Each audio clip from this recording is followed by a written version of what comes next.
습니다. 지금부터 제가 말씀드리는 세 가지 운동은 75세가 넘으셨다면 오늘 당장 그만두셔야 합니다. 아니, 생각조차 하지 마십시오. 이건 단순히 돈을 아끼자는 차원이 아닙니다. 멀쩡하던 여러분의 몸을 지키기 위한 생존 수칙입니다. 한 회장님이 중환자실에서 저에게 물으셨습니다. 내가 매일 아침 했던 조깅이 나를 죽였다는 게 말이 되냐고요. 저는 단호하게 그렇다고 말씀드렸습니다. 첫 번째로 여러분이 당장 멈춰야 할 것은 바로 숨이 턱끝까지 차오르는 조깅입니다. 많은 어르신들이 오해하십니다. 땀을 뻘뻘 흘리고 숨이 헐떡거려야 운동이 된다고 생각하십니다. 젊었을 때 배웠던 상식이죠. 하지만 75세 이후에는 이 상식이 여러분의 심장을 멈추게 하는 독약이 됩니다. 왜 그럴까요? 우리 심장은 젊었을 때는 고무풍선처럼 말랑말랑합니다. 피가 들어오면 쫙 늘어났다가 힘차게 뿜어냅니다. 하지만 70년 넘게 쉼없이 뛴 여러분의 심장은 이제 두꺼운 가죽 주머니처럼 딱딱해져 있습니다. 의학적으로 심장 경직도가 높아졌다고 합니다. 이런 상태에서 갑자기 달리기를 해서 심박수를 올리면 어떻게 될까요? 딱딱한 심장은 빨리 뛰기만 할 뿐 피를 충분히 받아들이지도 내보내지도 못합니다. 결국 심장 근육 자체에 피가 안 통하는 허열 상태가 옵니다. 쉽게 말해 심장이 질식하는 겁니다.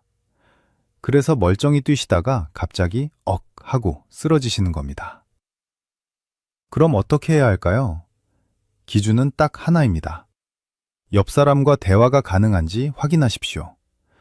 친구분과 산책하면서 어제 본 드라마 이야기를 나누는데 전혀 지장이 없다면 그건 약입니다. 하지만 숨이 차서 말하기 힘들다 싶으면 그 즉시 멈추셔야 합니다. 그건 운동이 아니라 심장을 쥐어짜는 고문입니다. 두 번째는 등산입니다. 정확히 말하면 산에서 걸어 내려오는 행동입니다. 한 회장님도 바로 하산길에 사고를 당하셨습니다. 여러분, 산에 올라갈 때는 힘들어서 조심조심 가십니다. 그런데 내려올 때는 기분도 좋고 발걸음도 가벼우니 성큼성큼 내려오시죠. 바로 그 순간 여러분의 무릎 연골은 맷돌에 갈리듯 으깨지고 있습니다. 내려올 때 무릎에 가해지는 압력은 체중의 3배에서 4배입니다. 체중 60kg인 분이 내려올 때 무릎은 200kg이 넘는 무게를 견뎌야 합니다. 낡은 타이어에 덤프트럭 짐을 싣고 달리는 것과 같습니다. 더 무서운 건 낙상입니다. 70대 이후에 넘어지셔서 고관절, 그러니까 엉덩이 뼈가 부러지면 이건 단순한 골절이 아닙니다. 저승사자의 초대장이라고 불릴 정도로 무섭습니다.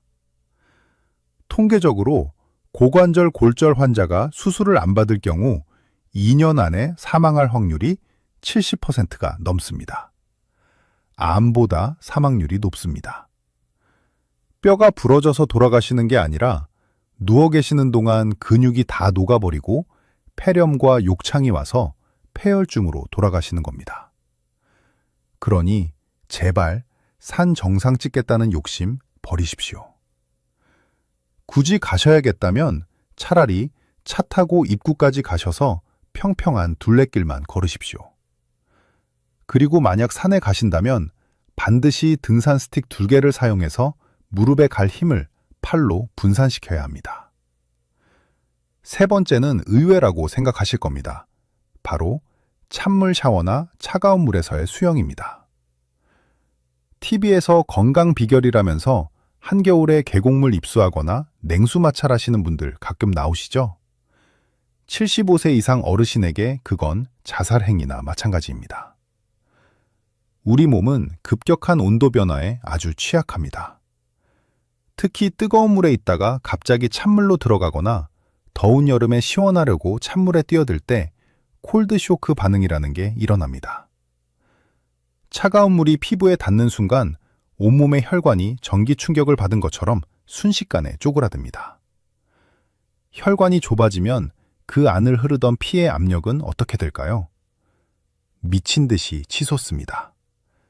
그 압력을 못 이기고 뇌혈관이 터지거나 심장이 마비되는 겁니다. 실제로 목욕탕 냉탕에서 의식을 잃고 실려오시는 어르신들이 정말 많습니다. 수영 좋습니다. 관절에 무리도 안 가고 아주 좋은 운동입니다. 단, 물 온도가 체온과 비슷한 미지근한 온수풀이어야 합니다. 동네 수영장 가시면 체온 조절탕이나 온수풀이 따로 있습니다. 거기서 천천히 물속 걷기를 하십시오.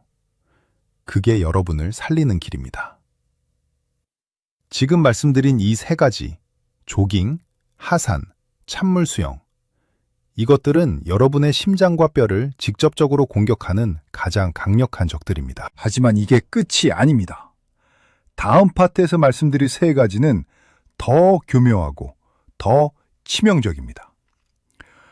헬스장이나 골프장 다니시는 분들, 그리고 자전거 타시는 분들은 다음 내용을 모르면 정말 큰일 납니다. 이 영상이 여러분의 생명을 지키는 방패가 되기를 바랍니다. 소중한 친구분들에게도 얼른 공유해 주십시오. 좋은 건 나눌수록 커집니다. 자, 그럼 더 중요한 다음 이야기로 넘어가겠습니다.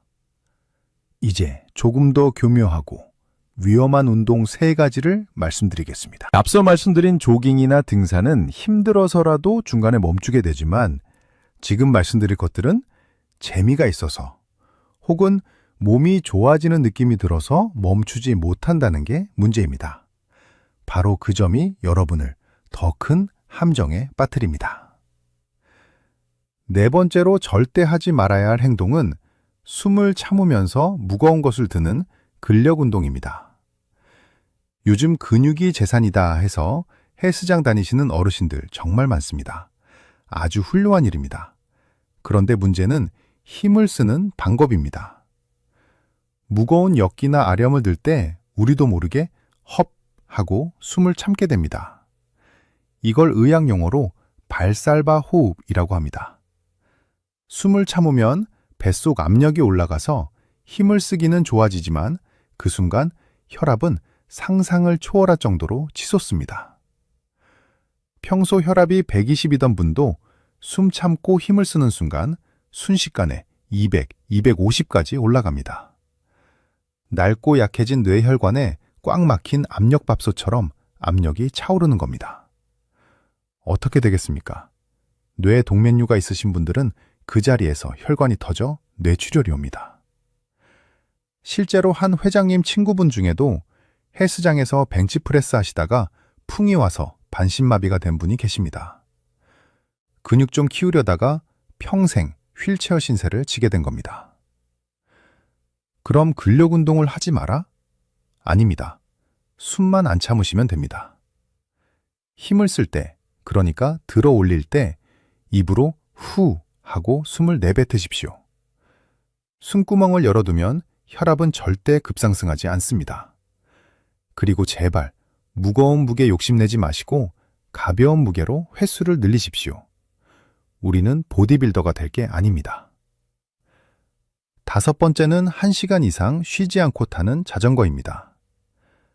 자전거는 무릎 관절에 체중이 안 실리니 참 좋은 운동입니다. 하지만 여기엔 치명적인 함정이 있습니다. 바로 안장입니다. 딱딱하고 좁은 안장에 앉아서 1시간, 2시간씩 페달을 밟으면 우리 몸의 회음부, 즉 엉덩이 사이의 중요 부위가 짓눌립니다. 이곳에는 하반신으로 가는 중요한 신경과 혈관들이 고속도로처럼 지나갑니다. 그런데 안장이 이 고속도로를 꽉 틀어막는 겁니다. 호스를 발로 밟으면 물이 안 나오듯이 다리로 가는 혈액순환이 막히고 신경이 눌립니다. 남성분들은 전립선이 망가지고 여성분들은 요실금이나 골반 통증이 악화됩니다. 심하면 다리 감각이 없어지거나 저리는 증상이 오는데 이걸 운동 효과라고 착각하고 계속 타십니다. 나중에는 신경이 영구적으로 손상되어 걷기조차 힘들어질 수 있습니다. 자전거 타실 때는 30분 타면 반드시 내려서 5분은 걸어주셔야 합니다. 막힌 혈관을 뚫어주는 시간을 주셔야 합니다. 마지막 여섯 번째는 골프 스윙의 과도한 회전 동작입니다. 골프 치시는 어르신들, 비거리에 목숨 걸지 마십시오. 골프 스윙은 척추를 쥐어짜는 비틀기 운동입니다. 젊은 척추는 물먹은 수건이라서 비틀어도 잘 버티지만 70대 척추는 바짝 마른 나뭇가지와 같습니다. 골다공증으로 속이 빈 깡통 같은 상태입니다. 이걸 순간적으로 획 비틀면 척추뼈가 우지끈하고 찌그러집니다. 이걸 척추 압박골절이라고 합니다. 더 무서운 건 뼈가 부러져도 처음엔 그냥 허리가 좀 뻐근하네 하고 넘어간다는 겁니다. 파스 붙이고 또 골프 치러 나가십니다. 그러다 척추가 완전히 무너져 내리면 등이 굽고 키가 줄어듭니다. 척추가 무너지면 갈비뼈가 내려앉아 폐와 위장을 누릅니다. 숨쉬기도 힘들고 소화도 안 돼서 결국 영양실조와 폐렴으로 이어집니다. 척추 골절 환자의 5년 내 사망률이 70%에 달하는 이유가 바로 이겁니다. 골프를 즐기시되 스윙 크기는 절반으로 줄이십시오. 허리를 돌리는 게 아니라 팔로만 가볍게 치셔야 합니다. 친구분들에게 나 아직 짱짱하다는 걸 보여주려다가 남은 인생을 침대 위에서 보내실 수도 있습니다. 자, 지금까지 말씀드린 6가지. 조깅, 하산, 냉수욕, 숨참기, 장시간 자전거, 풀스윙 골프. 이 운동들은 75세 이상 어르신들에게는 운동이 아니라 노동이자 고문입니다.